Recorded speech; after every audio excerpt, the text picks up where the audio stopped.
প্রিয় দেশবাসী, সবাইকে বাংলা নববর্ষ 1432-এর শুভেচ্ছা জানাচ্ছি। শুভ নববর্ষ। পহেলা বৈশাখ আমাদের প্রাণের উৎসব, বাঙালির সার্বজনীন উৎসব। পুরো পৃথিবীতে যেখানে যেখানে বাঙালিরা আছেন, আজ আমাদের সবার আনন্দের দিন, বর্ষবরণের দিন। বাংলা সাল গণনা শুরু হয়েছিল কৃষিকাজের সুবিধার জন্য, ফসলি সন হিসেবে। এখনও এদেশের কৃষকরা বাংলা তারিখের হিসেবেই বীজ বোনেন, ফসল তোলেন। বাংলা নববর্ষের এক অবিচ্ছেদ্য অংশ হালখাতা।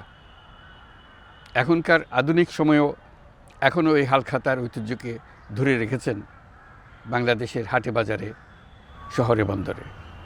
নববর্ষের বৈশাখী মেলায় বাংলাদেশের জেলায় জেলায় উদ্যোক্তারা সারা দেশে ঐতিহ্যবাহী শীতল পাটি, মাটির হাঁড়ি পাতিল, খেলনা, হাত পাখা ইত্যাদি তৈরি করে নিজেদের সৃজনশীলতাকে তুলে ধরেন এই দিনকে উপলক্ষ করে।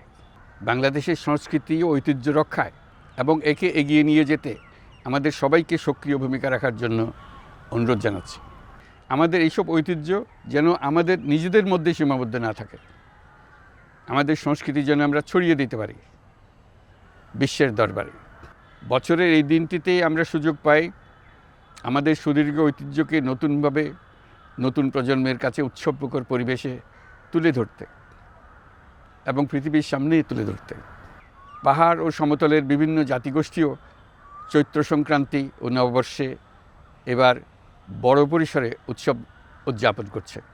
পহেলা বৈশাখ সম্প্রীতির দিন, মহামিলনের দিন, আজ সবাইকে আপন করে নেওয়ার দিন। এবারের নববর্ষ নতুন বাংলাদেশের প্রথম নববর্ষ।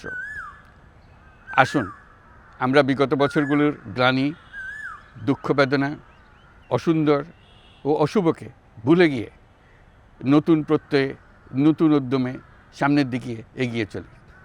চলুন নতুন বাংলাদেশ গড়ে তুলি। 24-এর গণ অভ্যুত্থান আমাদের সামনে বৈষম্যহীন বাংলাদেশ গড়ে তোলার সুযোগ এনে দিয়েছে। এই সুযোগ যেন আমরা না হারাই। বৈষম্যহীন বাংলাদেশ গড়াই হোক এবছর নববর্ষের আমাদের অঙ্গীকার। আমি নববর্ষের সকল আয়োজন ও উদ্যোগের সাফল্য কামনা করছি। নববর্ষ 1432 আমাদের সবার জন্য শুভদিনের সূচনা করুক।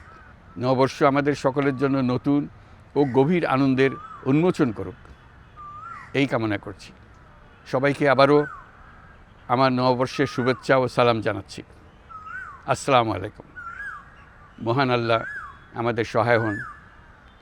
আল্লাহ হাফিজ।